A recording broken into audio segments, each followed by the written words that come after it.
What happens when your business depends on people, not systems?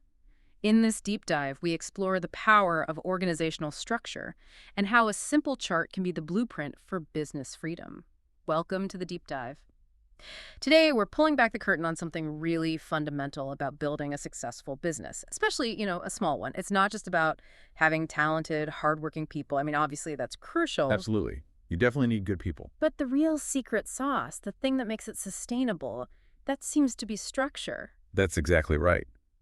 And we're diving deep into insights from a really pivotal source, the E-Myth Revisited. It's really shifted how tons of entrepreneurs think. Yeah, it's a classic for a reason. Right. So our mission today is to unpack the huge difference between a business built sort of organically around whoever happens to be there. Versus one that's intentionally structured for performance, for growth. Exactly. We want to explore why that typical small business setup often just leads to burnout and, frankly, chaos. And how a more systematic approach, starting with something seemingly simple, like an organization chart, can completely transform things, turn chaos into control, maybe even freedom for the owner. That's the goal. Business freedom. Okay, so let's tackle this core tension, because this is where I think so many businesses really get stuck. There's this natural pull, right? Especially when you're starting out or growing fast. You organize based on the people you've got. It feels intuitive. You look around, okay, who's here? What's Sarah good at? What does Tom like doing? And you just sort of dish out tasks that way. Yeah, it feels responsive, organic. Bob's good with numbers, so Bob handles the books. Sally loves talking to people. Great customer service sorted. But that's organizing around personalities, right? Individual skills. Yes, and the E-Myth argues that's fundamentally different from the strategic necessity. Which is organizing around the functions the business absolutely needs to perform, regardless of who's there. Precisely. The functions needed to hit its goals, and the accountability is tied to each function, making sure things get done consistently. So it's the difference between just a group of people doing stuff. And a structured entity, designed with a purpose where every part contributes predictably, like a well-oiled machine, not just, a bunch of parts. It's interesting you mentioned structure. It's not a new idea, is it? Not at all. It's ancient wisdom, really, applied to the business world. Think about any successful institution, historically. They all have structure. The source actually quotes Theodore Levitt quite powerfully on this. Oh, yeah. What does he say? He says, all organizations are hierarchical. At each level, people serve under those above them. An organization is therefore a structured institution. If it is not structured, it is a mob. Wow, a mob. Yeah. And then he adds, mobs do not get things done, they destroy things. That's stark. But it really paints a picture, doesn't it? Disorder, chaos, energy going nowhere productive or worse. It perfectly captures what happens when a business falls into that trap of just organizing around personalities. And you see the resistance to structure all the time. You suggest maybe defining roles, creating an org chart. Oh, the pushback. Yeah. The org chart. We're not IBM, we're just 5 people in a room. Exactly. We don't need bureaucracy. We just need better people. If only Dave wasn't so forgetful. Right. It becomes about fixing the people, not the system. If Jerry wasn't so slow, or if Herb just tidied up. But that's missing the point, isn't it? The lack of clear roles and processes is often what sets those people up to fail in the first place. Absolutely. You're blaming the players when there's no rule book, no defined positions on the field. So that thinking we just need better people is actually pretty flawed. Profoundly flawed, according to the source. The biggest leap forward for a chaotic small company usually isn't just swapping out employees and hoping for magic. It's the organizational development, building the structure itself. Yes, defining the structure, the systems. That dictates how anyone in a role should perform to get a consistent result. The structure often has a way bigger impact, initially at least, than just raw talent alone. Let's make this concrete. Let's look at that classic E-Myth story, Jack and Murray's first go at Widget Makers. This is the trap in action. Oh yeah, it starts with all that familiar energy, right? Yeah. 2 partners, Jag and Murray, super excited, hands-on. Ready to do whatever it takes. Exactly. And in the beginning, just the 2 of them. They share everything, every single task. It's pure partnership. When Jack's not making widgets, Murray is. When Murray's not dealing with a customer, Jack is. Constantly taking turns. Murray opens Monday, Jack Tuesday. Jack picks up supplies today, Murray handles it tomorrow. Feels fair, collaborative, us against the world. And look, in the very, very early days, when the volume is tiny, this can actually work. It feels productive. The shop might even be spotless because they both care. Customers are happy getting direct founder attention. They're pouring everything into every little thing. But then, success happens. The phone rings more, orders pile up. Suddenly, it's more work than two people, even giving 110% can handle. So, the natural next step, hire someone. Right, they need help, more hands. And how do they hire? Uh-oh, based on who they know, who's available. Often, yeah. In the story, they hire Jerry. Seems like a good guy, willing to pitch in. And, oh yeah, he's a nephew. Keep it in the family, trust, makes sense on one level. But it's hiring based on relation, not a defined role the business actually needs filled at that moment. So now it's Jack, Murray, and Jerry, and the pattern just continues. Falls right back into place. Jerry starts taking turns too, doing the books sometimes, helping customers other times, opening up now and then. Everyone's still doing a bit of everything. Things are moving faster maybe, but still chaotic, and then they get busy again. So naturally, hire more help. Herb joins, Jack's wife's brother, another good guy, eager. Okay, now we have Jack, Murray, Jerry, and Herb. 4 people. Still taking turns, doing everything. Books, customer calls, making the widgets, opening the shop, running errands, bank deposits. Just a pool of labor, all helping out. And this is where the mob analogy really starts to hit home, isn't it? This is where things start to unravel. Because when everyone is responsible for everything, nothing gets done right. Or consistently. The cracks appear. It's so predictable. The source paints this vivid picture. First, quality suffers. Widgets start coming back broken, defective. We never had this trouble before, Jack says to Murray, totally frustrated. They look at Jerry, Jerry looks at Herb. And nobody knows why. Nobody can pinpoint the specific failure or who was responsible when that batch went wrong. Then the money side gets weird. The books look funny. Yeah, transactions missed, things don't add up. This never happened before, Murray says to Jack, confused, worried. Again, they look at Jerry, who looks at Herb. No clear accountability for financial accuracy. Just finger-pointing or shrugging. And the physical place reflects it. The shop gets messy, disorganized, tools go missing, dust everywhere, hardware all mixed up, nails in the screw bins. Wasting time, causing frustration, just making everything harder. They're literally bumping into each other, getting in each other's way. That initial pride is gone. Windows are dirty, floors unswept. And you can just feel the tension rising, tempers fraying, everyone's stressed, unclear on their role, stepping on toes. It's emotionally draining, not just inefficient. Okay, this downward spiral leads to that killer question. If everybody's doing everything, then who's accountable for anything? Let's really break that down. What fails specifically? Well, the biggest one. Who's actually in charge? Okay, maybe Jack and Murray are the bosses. But if both are the ultimate authority on everything. What happens when they give conflicting instructions? Jack tells Jerry to handle a complaint one way. Murray tells him the opposite. Exactly. Who does Jerry listen to? It's paralyzing for him, and it means the business operates inconsistently. No clear chain of command. And simple stuff gets complicated too, right? Like Herb needing an afternoon off. Who does he ask? Jack. Murray. Does anyone track it? Does anyone make sure the shop's still covered? It seems small, but it points to a total lack of defined roles, reporting lines, basic processes. What about those core functions?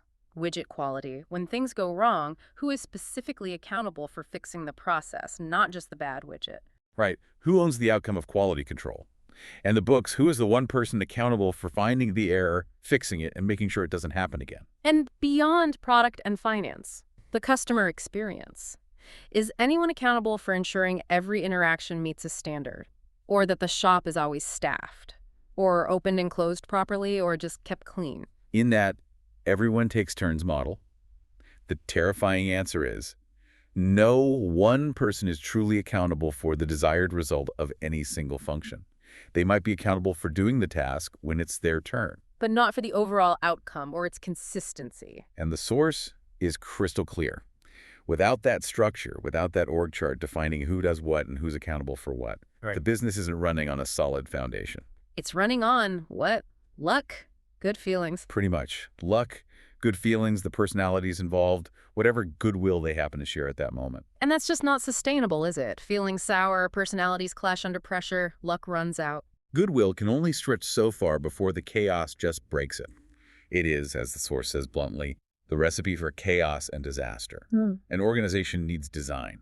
It needs structure. So how do they escape this? How do Jack and Murray avoid repeating the same mistakes when they decide to try again? They make a fundamental choice. Yeah. A conscious decision to approach it completely differently, not just as two guys making widgets. But as founders, building a proper corporation, a structured entity right from the get-go. Exactly. They decide to build it right this time. Okay, let's walk through the steps they take in this structured approach. Step one sounds like a huge mindset shift. It is foundational. They decide to think of themselves in two separate ways. Mm. As shareholders who are kind of outside the business looking in. And as employees inside the business, working within the structure they're creating. It seems simple, but it's incredibly powerful. They saw how personal stuff messed things up before. As shareholders, they focus on the business as an asset that needs to perform. As employees, they are now accountable to that structure and the shareholders, just like anyone they hire later. So it immediately sets up a framework where roles are defined by the business's needs, not just their personal preferences or who did what last time. It helps avoid those typical partnership fights. Yeah, it creates that mental space to build something beyond just their own efforts, an entity that does the work. And before they even think about an org chart, they do something else first. Step two, define their personal vision, their primary aim. Right. They each sit down, blank paper, and they don't list business goals. They write down how they want their lives to look, their personal dreams, beyond just the business. What kind of life should this business support? And they share these personal visions. Critically important, yes. Uh, It sounds a bit soft, maybe, but the source stresses how vital this is. Sharing those deep personal whys build a much stronger commitment than just a business plan. And it acts like a compass, right? Making sure the business serves their lives, not the other way around. Avoiding that trap of the business just consuming them. Exactly. The business isn't the end goal. The life it enables is. The business is the vehicle. Okay, so they've got their personal why. Then step three, define the business vision, the strategic objective for Widget Makers, Inc. Now the dream starts getting concrete business form. And this isn't just brainstorming. This involves serious research, even before day one. Oh, absolutely. Real grunt work. Murray dives into the research for their central demographic model. Who are the buyers? Where are they? Is the population growing? Who exactly is their ideal customer age, income, lifestyle? They analyze the competition, too. Strengths, weaknesses. Yep. The pricing trends, sales data, market future, growth potential. It's deep data-driven stuff. Not just surface-level market research, then. No way. Murray even creates detailed questionnaires for potential customers. Not just, would you buy this? But digging into their feelings about widgets, their frustrations, their desires. Wow, calling people up. 150 consumers, called personally for a needs analysis. What do widgets mean to them? How do they make life better? What's missing? It's about understanding the real value proposition. That level of insight must be transformative for planning. Totally. Meanwhile, Jack's tackling the financials, projecting potential profitability, the operating pro forma, and even more critical for a startup, the cash flow projection. Will they have money in the bank day to day? Essential for planning and probably for getting funding, too. Definitely. So they gather all this data, analyze it, and then synthesize it into their comprehensive strategic objective. This document pulls it all together and dictates how the business will operate single location or multiple, specific products, target territory, operational model. It's the detailed business blueprint. Okay, personal why, primary aim, business what, and how, strategic objective. Now, finally, we translate that into structure. Now comes the organization chart. It flows directly from the strategic objective. It's not generic. It's custom built for their business, based on the functions needed to execute their plan. It structures how the work gets done. Let's visualize that Widget Makers Inc. chart they built. Hierarchy is key, right? Right at the top, accountable to the shareholders Jack and Murray in their owner hats, is the president and COO, one person responsible for making the whole strategic objective happen. Reporting to the COO are the big functional pillars. 3 core VPs. Every business needs these. First, VP Marketing. Accountable for finding customers and keeping them happy, innovatively and efficiently. Finding them cheaper, making it easier to buy. Then VP Operations. Accountable for delivering what marketing promises. If they say the widget does X, operations make sure it does X, consistently, efficiently. Production, service delivery, seamless execution. Hugely impacts retention. And VP Finance. Supports the other two by managing the money, ensuring profitability, managing cash flow, securing capital. Without this, the rest doesn't matter long term. So those three cover finding customers, delivering the goods, managing the money. But the chart drills down further. Yep. Within marketing, you get a sales manager and an advertising research manager. Within operations, production manager, service manager, facilities manager. within finance. Accounts receivable manager, accounts payable manager defines the next layer of management. So Jack and Murray map all this out, and they look at this detailed chart of their future company. The source says they smile. They do, because wow, it looks like a big company on paper, structured like a major corporation, even though it's just them. But then reality hits, their names have to go in every single box at the start. Yeah, slightly daunting.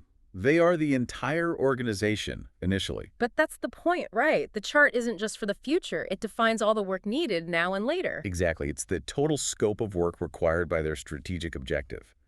The work doesn't change as they grow, only the people doing it will. This chart is the job description for the whole business. Every piece needs accountability. So structure defined. Next step. Defining success for each of those boxes. That's the position contract.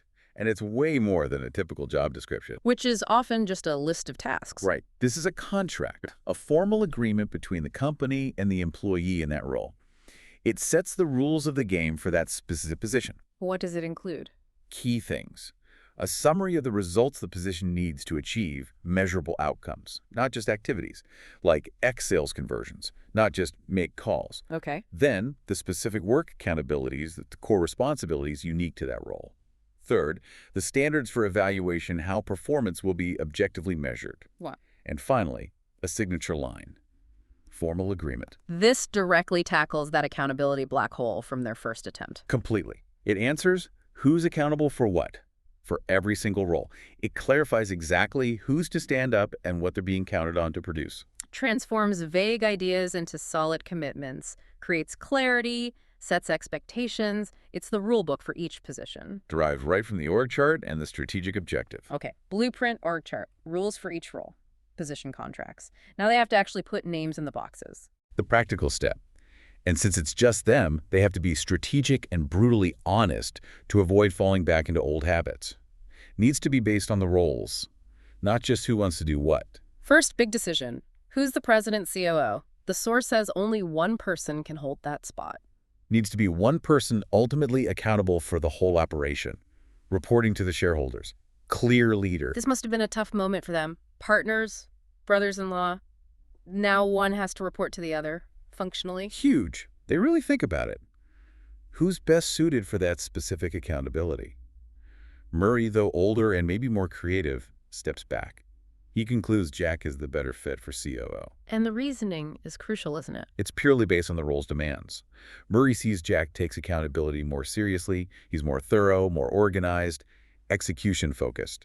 Murray might be better at ideas, but the COO needs rigorous execution. Their shared commitment to the vision allows this objective choice. Exactly. It's about the business succeeding, not ego. Murray trusts Jack. Jack formally accepts by signing the COO position contract. Okay, top spot filled. Then they assign the VP roles. Jack, as COO, asks Murray to be VP Marketing. Perfect fit, given Murray's research success, creativity with customers, passion for it. Murray agrees, signs the contract, reporting to Jack. Jack takes VP Operations. Yeah, he figures it's too much for Murray to handle both finding customers and managing the detailed production delivery side. Jack signs that contract, both as the employee, VP Ops, and the manager, President. He also takes VP Finance. His thoroughness made that a clear choice, signs that one too. Then they cascade down to the manager roles. Murray takes Sales Manager and Ad Research Manager under Marketing. Jack takes Production, Service, Facilities under Ops, and Accounts Payable Receivable under Finance. They sign all those contracts. Formal accountability for each defined role. And then they look at the chart with Jack or Murray in every box, and they're shocked. Yeah, because Jack has ended up with 8 distinct jobs on paper and Murray only 3. Clearly not balanced. So they adjust. But within the structure, right, not throwing it out. Exactly. They redistribute some roles. Murray takes on Accounts Receivable, Accounts Payable, and Service Manager from Jack. Which gets them to 6 jobs each. Still a ton, but the difference is. It's not random taking turns. It's strategically assigned, defined roles with clear accountabilities based on the business needs within the structure. They're no longer just a pool of labor. They are individuals accountable for specific outcomes in specific areas. And completing this whole process, vision, structure, standards, accountability, roles, assign the source, says they feel this wave of order, elation even. It makes the massive workload seem doable. Because there's a plan. Exactly. They're organized, they have a plan derived from their vision, and by doing all this, they've essentially created the blueprint for their franchise prototype, a repeatable model. Blueprint done. Now make the positions work. Build the system so others can eventually step in. Prototyping positions. Right. With that clear picture of the finished business, they can start prototyping. And crucially, they start at the bottom of the chart, the tactical work roles. Tactical work, the hands-on stuff, making the widget, answering the phone, data entry, what the technician does. Versus strategic work, working on the business. Planning, designing systems, managing, manager or entrepreneur work. And the goal is to use the org chart to get Jack and Murray out of the tactical work eventually. Yes. By creating systems others can operate, the chart maps that transition from doing the work in the business to managing the systems for the business. So while they're doing those 6 jobs each, they're not just doing them, they're using those roles as labs. Precisely. When Murray is acting as salesperson, he's also thinking like VP marketing about the salesperson role. How can this be done better, more systematically? Same for Jack in production, he's working in it, but also on it as VP Ops. Treating each position like a mini franchise prototype to be systematized. And they use that business development process, innovation, quantification, orchestration, for each role, especially the tactical ones. Innovation is experimenting, trying different ways. Yep. For salesperson, Murray tries different close, different opening lines, different ways to handle objections. He's innovating the selling process. For production, Jack tries different tool layouts, assembly steps, always asking, what serves the customer best? How can I make this easy and consistent? How can I make it easy for the next person? And not just doing the job, but designing the best way. Then quantification. Measuring the results. Did that script work better? Did that layout save time? Did that invoicing method reduce errors? Objective data on what actually works best here. And orchestration is locking it down, making the best way the standard way. Exactly. Systematizing what worked. Murray writes down the best scripts, the best processes. It becomes the Widget Makers sales operations manual, step-by-step guide, how to answer the phone, process orders, handle returns, the Widget Makers way for sales. Jack does the same for production, finance, etc. Creates manuals for those roles. Yes. Detailed assembly guides, quality checklists, payment processing procedures, documented systems. And this manual, this system is the key. Because they only hire someone for that salesperson role after the manual is done. Right. And here's another key insight from the source. They don't look for a seasoned pro, a master technician salesperson. They look for a novice, an apprentice. Why? Seems risky. Because the master technician often comes with their own way of doing things. Their answers are already fixed from past jobs. They can be resistant to learning a new system. Whereas an apprentice comes with an open mind, eager to learn the system. They want to learn how to do it right, meaning the Widget Maker's way, according to the manual. They're more likely to follow the process, which is crucial for testing and refining the prototype. That ad they run really emphasizes this, doesn't it? Come and see our turnkey operation, no experience necessary, just an open mind. Sells the system, not just the job. The hiring process reflects it too. Show candidates the manual, the org chart, the vision. Talk about their primary aim alignment. Find someone who fits the system and the dream. And when they find that apprentice, the handover is straightforward. Hire them, give them the manual, their job, learn it, memorize it, use the system, operate the process Murray designed. And the moment the apprentice takes over the tactical selling work, Murray moves up. He stops doing the selling, starts doing the sales manager job. Yeah. Managing the system, managing the apprentice, refining the manual, strategic work. He's replaced himself, the technician, with a system someone else runs. And Jack does the same for his roles. Production, service, finance. Each position is a lab, develop the system, document it, hire an apprentice, move up to manage. It all connects back. Org chart from strategic objective from primary aim, an integrated whole. Design progression, not random. It replaces the old confusion and conflict with direction, purpose, integrity. Shows how good people can get something done when the structure and systems support them. Which brings us back to the owner's role, the driver needing to take charge. And their primary job isn't being the best technician, it's designing the structure, differentiating roles, prioritizing, building that org chart and the systems. Yes, but creating it isn't enough. There's one final, crucial rule. Once the intelligence structure and rules are set, the owner has to follow them. with integrity. Absolutely critical, non-negotiable. If the leader won't follow their own rules, why should anyone else? It's just arrogance, right? Expecting others to stick to standards you ignore. Totally undermines everything. Yeah. But when the owner does walk their talk, lives by the rules they set, operates according to the design. Then the business becomes a thing to behold. Clarity, purpose, consistency. It attracts good people and lets them succeed. And this organizational development, vision, structure, systems is the foundation. You need this before you can really do management development or people development effectively. You need the structure to develop people within. Bringing management, people, and systems together within that org chart framework builds the scalable prototype. It builds a business that works because of its design, not just heroic individual efforts. The system guides the outcome. So let's wrap this up. The big takeaway here is that building a business that gives you freedom isn't about finding superheroes for fuzzy roles. No, taking turns chaos. It's about defining your personal vision first, then the business's strategic objective. From that, build the org chart, the blueprint of all the work. Define accountability with position contracts.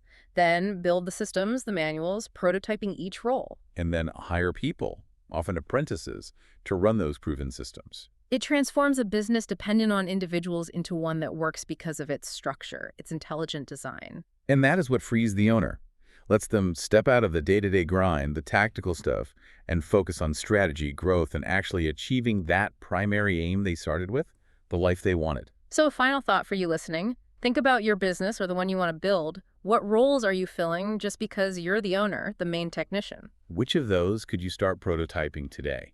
What simple system could you begin documenting? How incoming calls are handled, how an order is processed, how a task is done consistently. Start building that manual, that documented process, aiming for something so clear someone else could eventually step in and run it. What would that business look like when it's done running smoothly, predictably, not by chance, but according to your intelligent design, your blueprint?